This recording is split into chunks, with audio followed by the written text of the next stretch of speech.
특별히 새로운 장소에서 입당 예배도 드리고 또 새로운 또 임직자들도 세우고 또 이침 예배까지도 한 번에 하는 이런 세 가지가 함께 어우러지는 예배는 모르겠어요. 저는 처음인 것 같아요. 예, 저는 처음인 것 같은데 어쨌든 오늘 하여튼 그 세 가지 각각의 부분에서 하나님의 은혜가 있기를 저는 원하고요. 그 특별히 그 모든 그러나 그 세 가지가 공통점이 있죠. 이제 교회에 관한 것이에요. 새로운 예배 처소를 정성 들여서 마련한 일이고 또 임직자를 세우는 일도 교회를 온전케 하기 위해서 일꾼을 세우는 일입니다. 이거 굉장히 중요한 일입니다. 저는 성경을 보다 깜짝 놀란 거 하나 있어요. 마귀도 일꾼을 세우더라고요. 마귀도 일꾼을 세우는데 일꾼을 세우는 방식이 예수께서 일꾼 세우는 방식하고 똑같더라고요.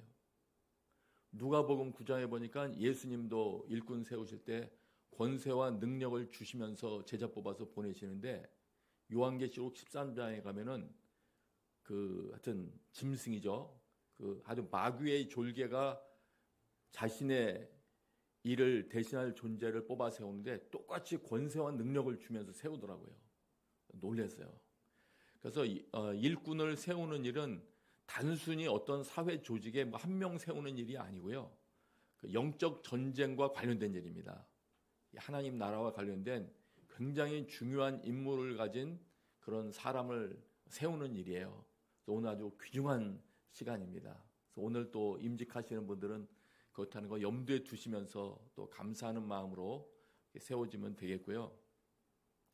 그 다음에 하나는 이제 이 취임도 교회 리더가 바뀐다는 것도 엄청난 사건입니다.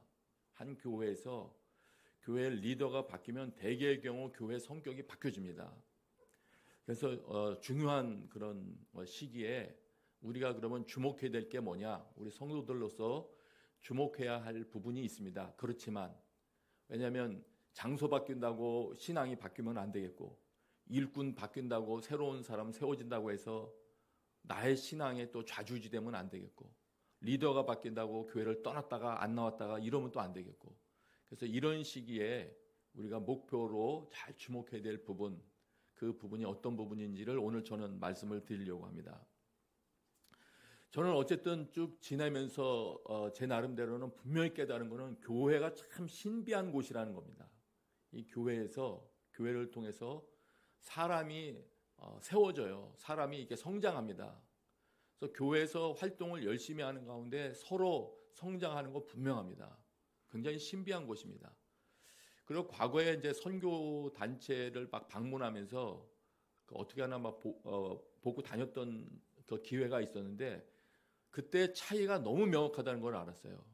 선교 단체는 특정 연령층만 거기에 주로 많이 있고요. 대개의 경우 그러다 보니까 소위 말해서 인프라가 부족하고 돈이 없더라고요. 선교단체 특징이에요. 근데 교회의 특징은 그 교회가 크든 작든 어린이서부터 노인까지 다 있고요. 교회에.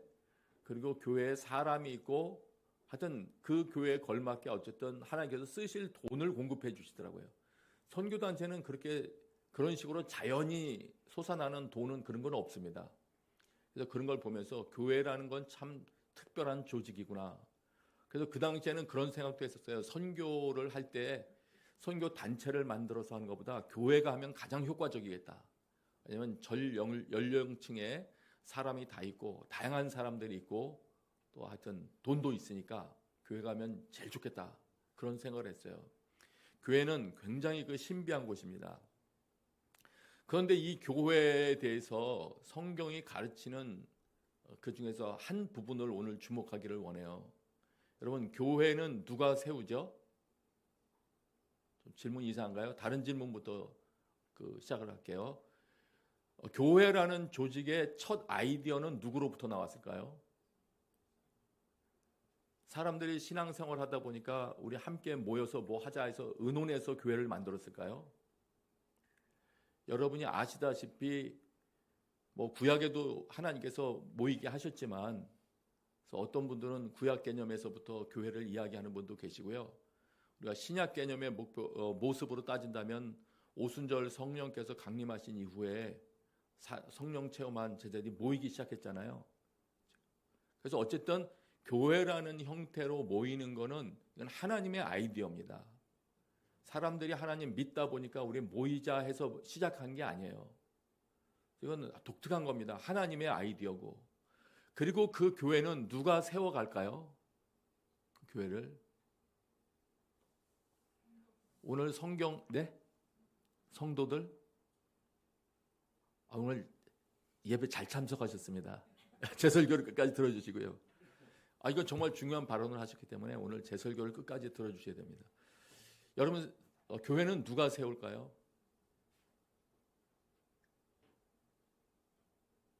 여러분의 답이 없을수록 제가 기분이 좋아집니다. 교회는 누가 세우나? 자, 이제 오늘 설교를 끝까지 들어보세요. 사실 오늘 성경 봉독할 때 잘 주목했으면 알 수 있었던 답이 거기 있는데요. 우선 첫 번째, 그거부터 설명을 해야 되겠네요. 마태복음 16장 18절이에요.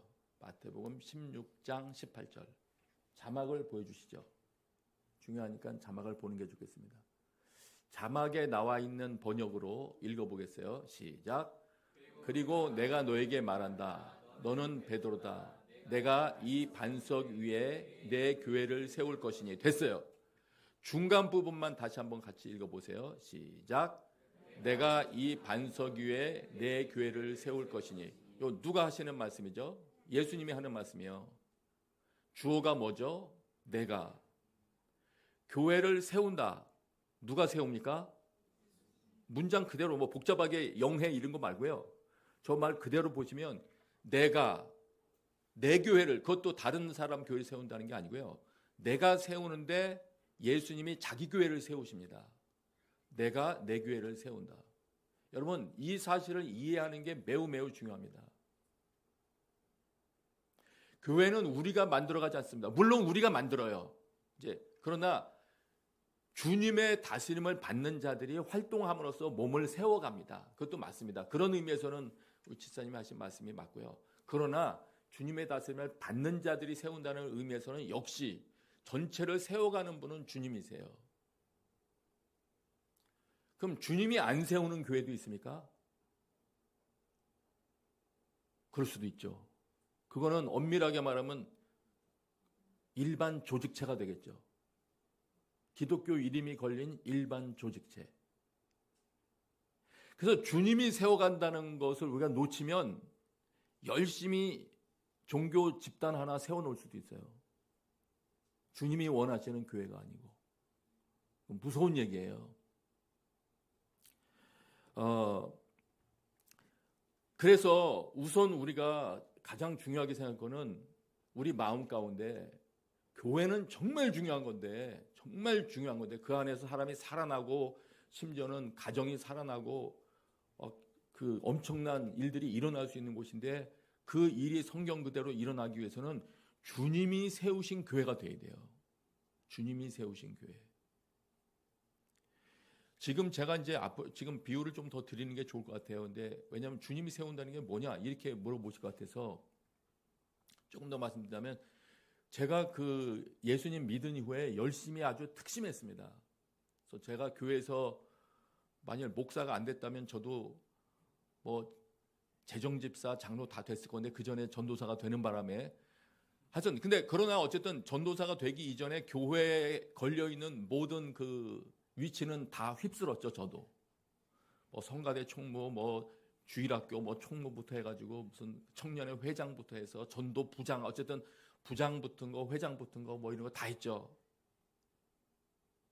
그러면서 저는 아이디어가 무지무지하게 많았어요. 그래서 전 진짜 모든 거를 다 평소에 교회 생각밖에 없이 일을 했기 때문에 교회를 위해서 제가 가진 모든 거를 다 쏟아부었어요. 근데 하루는 이런 일이 있었어요. 제가 청년회 회장을 할 때였는데 1년이 52주가 있잖아요. 52주 동안에 52개의 특별한 프로그램을 진행을 했어요.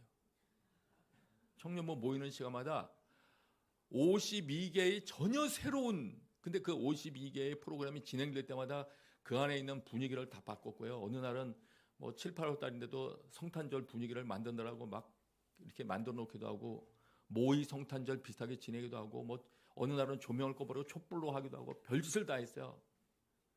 그래서 제 머릿속에 그리는 분위기가 있었죠. 아, 이런 분위기 가운데 사람들이 이렇게 예배하면 정말 좋을 거야. 어떤 날은 그 당시에는 음향 시스템이 안 좋았기 때문에 한 개인 성도 집에 사정사정을 해서 전축 시스템을 다 빌려가지고 그 음악을 깔아놓고 뭐 차 나눠주면서 뭐 이상한 프로그램 진행을 하고 하여튼 그런 식으로 진행을 했으면서 저는 마음속에 어떤 생각이 있었냐면 아, 성도들이 무지하게, 그러니까 청년 회원들이죠. 그때는 청년 회원들이 너무너무 좋아할 거야. 그런데 한 몇 개월이 지난 후에 제가 편지를 하나 받습니다. 편지를 한 통 받는데 제 선배로부터 온 편지였어요. 아주 여러 장을 쓰셨더라고요. 근데 핵심 요지는 이랬어요. 부호야, 난 요즘 청년부에 나가는 것이 너무 역겹다. 난 도대체 무슨 분위기에서 뭘 하는지 자기는 받아들일 수가 없대요. 앉아있는 것 자체가 역겹고 너무 힘들대요. 그때 저는 그걸 어떻게 받아들였을까요? 아, 이 사람 믿음이 없구나. 혹은 내 아이디어를 시샘하나 보다. 저는 약간 그런 식으로 생각하고 있어요. 그러나 지난 후에 저는 알았죠. 그 당시는 제가 생각했던 분위기를 만들려고 그랬지 성경에서 말하는 분위기를 제가 몰랐고 성경에서 말하는 분위기, 소위 말해서 이미 성경에는 하나님 나라의 분위기라는 게 있거든요. 의와 평강과 희락이라 이게 있거든요. 그걸 제 몰랐어요. 몰랐으니까 저는 제 나름대로 하여튼 뭔가 카페 분위기도 내고 뭐 하여튼 이상한 분위기를 추구했었고 하여튼 뭔가 저 나름대로 하여튼 다 쏟아부은 거죠.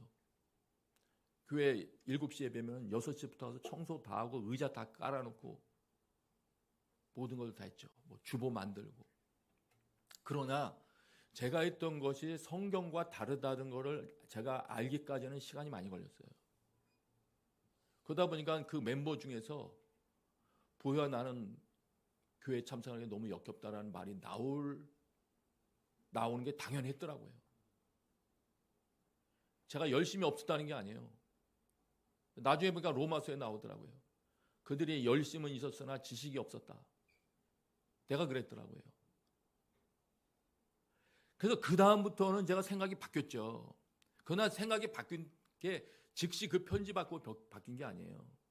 한 몇 해 지난 다음에 제가 실제로 성령 체험하고 예배를 경험하면서 예배가 무엇이고 하나님이 어떤 것을 원하시는구나 하는 걸 제가 깨달으면서 바뀌기 시작했어요. 제가 기획하던 수련회 프로그램을 다 바꿔버렸어요. 저는 처음에 예배라는 걸로는 사람이 변할 수 없다는 전제를 가지고 있었어요. 그러니까 프로그램을 그렇게 만들었죠. 수련회 프로그램을 기획하면요, 예배를 어떻게 하면 줄이나만 신경을 썼어요. 왜냐하면 제 속에 믿음이 있으니까. 예배로는 사람 변하지 않는다. 그리고 또 다른 믿음이 뭐냐면 예배는 지루한 것이다. 이런 믿음이 속에 있으니까 어떻게 하면 예배라는 건 줄이고 뭐 성가 경연대회 이런 식으로 뭔가 활동으로 채우나만 생각을 하고 있었어요.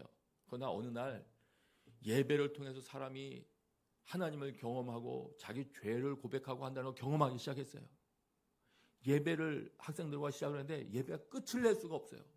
학생들이 그 성령님을 체험하고 자기 죄를 고백하는데 끝이 안 나더라고요. 그러면서 그 가운데 그 예배를 마치고 났을 때 제가 연출한 이상한 분위기 속에 프로그램을 마쳤을 때하고는 다른 얼굴 표정들이 거기 등장하더라고요. 그래서 제가 내가 잘못했구나. 그 다음부터는 어떻게 하면 예배 시간을 확보하고 충분히 예배 드리는지를 적용하기 시작했어요. 제가 말씀드리지만은 그렇게 되는 거를 발견하기까지 시간이 많이 걸렸죠. 그러니까 중간 시행착오가 많았죠. 어떤 날은 제가 프로그램 진행하고 있는데 그 당시에 강사로 초빙했던 외부 전도사님들이 제 옆에 앉아 있다가 이거 이렇게 하면 안 되는데 이 얘기를 한 거 제가 귀에 똑똑 들었어요.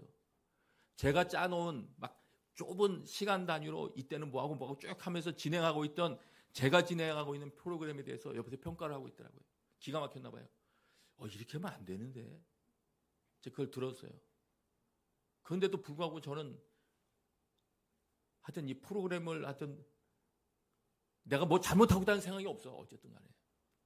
저는 제 의지를 관철하고 있었을 뿐이에요. 그래서 지금 말씀드린 대로 하면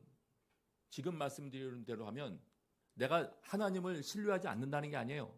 그래 저는 구원의 확신도 있었던 청년이고 모든 열심을 다 쏟아부었던 청년이라니까요. 그러나 주님께서 세우시는 교회와는 거리가 먼 일을 하고 있는 거예요. 그건 지금 주님께서 개입하셔서 세울 여지가 없어요.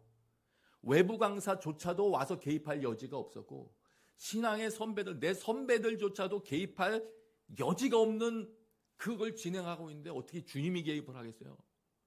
주님께서 개입할 바늘 끝만한 틈도 없는 모임을 막 진행하고 있었던 거예요. 그러니까 부흥이 안 되죠. 적당한 부흥 외에는 부흥이 안 돼요. 참고로 말씀드리면 제가 그 청년회를 내려놓고 하나님 섬기는 전도사님이 오셨는데 청년회가 부흥하더라고요. 더 적나라한 말씀을 드릴 수 있지만 그래서 당신이 말하는 예수께서 세우신다는 교회 그거의 핵심이 도대체 뭐 어떻게 하란 말이요? 이렇게 한다면 우리 성도 한 사람 자기 입장으로 본다면 이런 표현으로 할 수 있어요. 자기가 통치하고 있구나 하는 게 없어져야 돼요. 자기 생각 관철이 자기가 추구하는 생각이 관철되고 있구나. 그럼 주님이 세우시는 건 없다고 보시면 돼요. 그게 조그만 부서든 큰 영역이든 주님이 개입하기 시작하시면 자기도 자기가 주장하는 것이 아니기 때문에 자기도 주춤주춤하게 되고 자기 죄가 드러나고 자기도 낮아지게 돼 있지 내 요구가 관철되는 일이라는 건 많지 않습니다. 원래 왜 그러냐면 우리가 생각이 워낙 부족하기 때문에 전체를 다 볼 수 있는 눈은 우리에게는 없다고 봐요. 저는 서로 관점이 너무 달라요. 이것도 한번 말씀드릴게요. 한 번은 청소년 집회를 큰 집회를 하는데 저는 이런 생각을 하고 있었어요. 화려한 집회를 하니까 공기가 맑아야 된다. 그래서 어떻게 하면 이 집회에 그 공기를 탁하게 만드는 요소들을 제거하냐. 그래서 창문 열고 뭐 이런 거 생각하고 있는데 보니까 저기 무대에서 누가 스모그를 뿜어내더래요. 스모그. 무대 연출자가 스모그. 그러니까 저는 뒤에서 보는 순간 아니 공기가 맑아야 되는데 무슨 스모그 화가 나죠. 얼른 연락을 해. 저 끄라 그래. 안 끄는 거예요. 자, 화가 더 났죠. 아니 이제는 지휘자의 말도 안 들어. 그런데 가서 그 현장 담당자를 그 의견을 듣는 순간 제가 얼른 제 의견을 내려놓을 수밖에 없어요. 그 담당자의 의견은 이랬어요. 청소년들이 오지 않느냐. 이들에게는 무대를 볼 때 조명빨이 중요하다. 조명. 근데 조명이 살아나게 하려면 스모그가 적당히 깔려야 조명이 붉은 색상, 파란 색상이 보이지. 아무것도 없이 맑은 색상으로 해놓으면 아무것도 안 보이는 거예요. 빛이 이게 안 보이는 거예요. 무대 이거 해보신 분들은 아시죠? 그래서 그분은 다 청소년들을 위한 거예요. 근데 저는 공기를 중요시하게 생각하고 그분은 조명을 중요시 여겼어요. 여러분은 뭐가 맞는 것 같으세요? 이건 거기서 맞다 틀리다를 말할 수 있는 건 아니라고 봐요. 여러 가지 요소가 다 있었겠죠. 서로 충분한 의견이 있었다면 됐겠죠. 그래서 모든 상황 가운데 만일 자기가 지금 자기 의견대로 안 되는 게 있다면 하나님께 기도하기 시작하면 하나 알려주실 거예요. 마음 가운데. 너 지금은 좀 가만히 있어봐라. 지금 저 사람이 스모그 뿜어내는 거 어떻게 되는지 너 좀 잠깐 보고 있어라. 이렇게 말씀하실 거야 아마. 그래서 요약한다면 내 뜻만이 이루어지고 있다면 주님께서 개입하셔서 세우고 있는 일이 일어나고 있지 않을 가능성이 매우 높다. 그래서 겸손히 내가 낮아져 있을 때 나도 모르는 일 가운데 주님의 뜻이 이루어지고 있는 일들이 많이 일어납니다. 저도 그걸 많이 경험하고 있어요. 이번에 서울에 들어와서도 많이 경험하고 있어요. 제가 주도해서 하는 게 아닌데 제가 무조건 순종만 하고 가만히 있으니까 막 뭐가 일어나기 시작하더라고요. 그래서 순종이 중요한 거예요. 자기 뜻대로 움직이는 게 아니고요. 자기가 순종하기 시작하면 하나님이 일하십니다. 정말입니다. 예. 그리고 하나님의 말씀에 순종하기 시작하면 갑자기 여러분들의 위치도 주님께서 막 바꾸세요. 제가 제 고집대로 사역을 하던 그 시기보다 순종하기로 결단한 그 다음부터 제가 사역하는 땅이 바뀌었어요. 막 정신없이 바뀌더라고요. 방문까지 포함하면 막 일본 갔다 미국 갔다 뭐 이라크 갔다가 요르단 갔다가 마침내는 중국으로 가가지고 중국에서 오랜 기간 동안 있게 됐거든요. 하나님께서 땅까지 막 바꾸시면서 그 다음에 하나님의 일을 하시더라고요. 저는 여러분 여기 한 사람 한 사람 가운데 하나님께서 여러분 개인 가운데 하나님의 일이 이루어지는 것을 경험하게 되시길 바랍니다. 그럴 때 여러분에게 진짜 믿는 기쁨이 생기는 거예요. 그리고 그렇게 하나님이 일하신다는 걸 아는 자들이 함께 모여서 이 교회에서 오직 주님이 내가 내 교회를 세우리라 하는 그 말씀을 기억하며 이루기를 원하는 교회가 된다면 이 홍콩 온누리 교회를 통해서 엄청난 일이 벌어질 거예요. 이 홍콩이라는 땅의 특수성도 있지 않습니까? 언어의 특수성도 있지 않습니까? 이 홍콩 온누리 교회 이 교회를 통해서 주님이 뭔가를 이루시기 시작하신다면 여러분들도 미처 예상치 못할 일들이 일어날 수 있는 거예요. 정말이에요. 제가 농담하는 게 아니에요. 그 일이 일어나게 되기를 바랍니다. 그리고 여러분들이 그 일을 목격하는 목격자가 되기를 바라요. 정말 주님이 이렇게 하셨다. 그 다음에 보세요. 그 다음에 보시면 그러면 어떤 상태일 때 16장 18절 다시 보세요. 거기 중간 구절 다시 보시면 제가 다시 읽고 설명해 드릴게요. 내가 그 다음에 내 교회를 세울 것이다. 내가 세운다. 하여튼 주님이 그렇게 말씀하시잖아요. 그런데 자세히 보시면 주님이 그냥 막 세우지는 못하세요. 뭐 집을 지려면 토대가 있어야 세우시죠. 근데 잘 보면 내가 이 반석 위에 이게 있어요. 그렇기 때문에 홍콩 온누리 교회에 주님이 개입하셔서 세우는 걸 하려면 이 반석 위에라고 한 그게 여러분이 돼야 되는데 그럼 이 반석이라는 게 뭐 어떤 상태냐? 그건 그 앞부분에 있어요. 16절 17절을 보세요. 16절 다시 읽어요. 같이 읽어요. 시작. 시몬 베드로가 대답했습니다. 주는 그리스도이시며 살아계신 하나님의 아들이십니다. 지금 주님께서 너희들은 나를 누구라고 하느냐 이렇게 말했을 때 이 한글 번역에는 주는이라고 이렇게 그걸 좀 예의를 갖춰서 주는이라고 번역해 놨는데 직역을 하면 여러분 영어 번역이나 참고해 보세요. 그러면 이런 말이에요. 예수님께서 다른 사람이 나를 누구라고 하느냐 했더니 베드로가 딱 있다가 당신은 메시아입니다. 당신이 메시아고 당신은 살아계신 하나님의 아들입니다. 이걸 지금 말한 거거든요. 누가 그리스도냐? 바로 예수님 이분이구나 하는 걸 알아차린 거예요. 그걸 알아차린 거예요. 그러니까 17절 보세요. 17절 같이 읽습니다. 시작. 예수께서 대답하셨습니다. 요나의 아들 시몬아, 네가 복이 있다. 이것을 내게 계시하신 분은 사람이 아니라 하늘에 계신 내 아버지시다.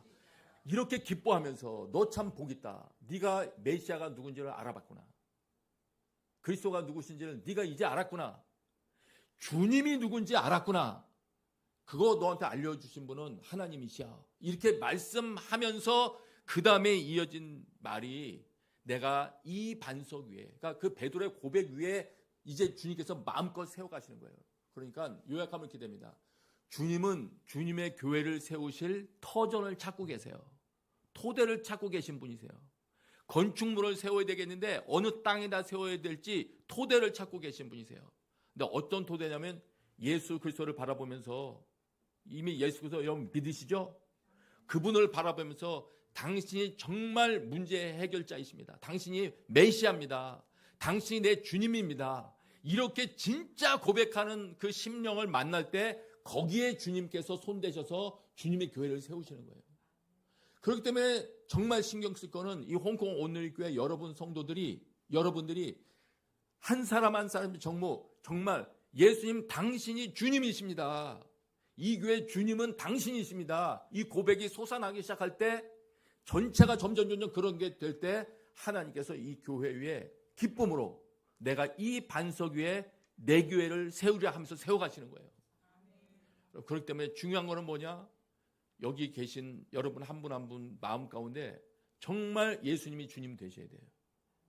그분이 주님 되신다는 것은 여러분들이 통치하는 게 아니에요.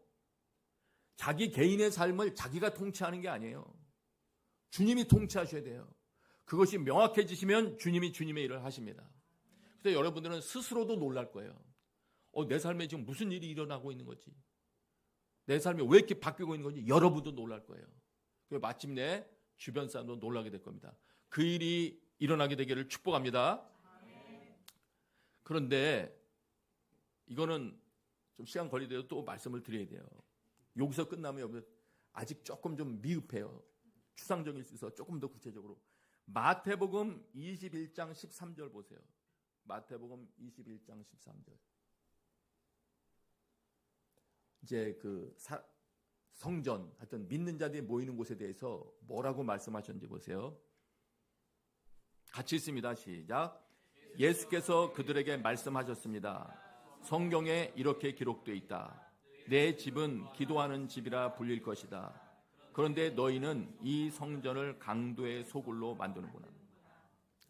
이 교회를 향해서 어떤 별명을 듣기 시작해야지 가장 정확한 거냐면은 여기 보니까 예수님께서 성전 막 청결 작업했잖아요. 막 뒤집어 엎으셨잖아요. 한번 화를 내시면서 예수님께서 그러면서 뭐라고 하냐면 구약에 있는 말씀을 인용하면서 내 집은 기도하는 집이라 불릴 것이다. 이렇게 말씀하셨어요.